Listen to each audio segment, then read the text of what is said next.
this is an apple bud. So when it opens up, this is the flowers are still inside, but they're still pretty tight in there, so they're pretty protected. But this whole thing was encased in ice, even with the icicle dripping down off of it. I mean, I guess I've seen ice on the trees before, but it was probably in January, not once the trees had started, pushing open. Certainly not in April. Well, with having that March seem like I was just writing down some of the temperatures, and I mean, we were up in the upper 60s for several days. You know, the trees are all tricked into thinking it's spring, it's warm, it's time to be growing, and then they get shocked like this. So now we're concerned that with this kind of cold, it could injure the apple crop as well.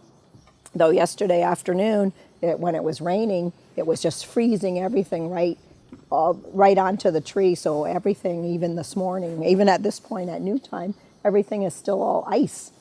But in some ways, that's a good thing because that ice is 32 degrees, so it's keeping that bud pretty warm compared to if the actual air temperature went down into the teens. So we'll take this. Hopefully it's not going to get as cold as they're saying tonight. It'd be nice if the wind could keep blowing because that helps it from getting too cold too and keeps the air stirred up. We've been married 40 years and I don't ever remember being so concerned about, our apple crop because it was cold.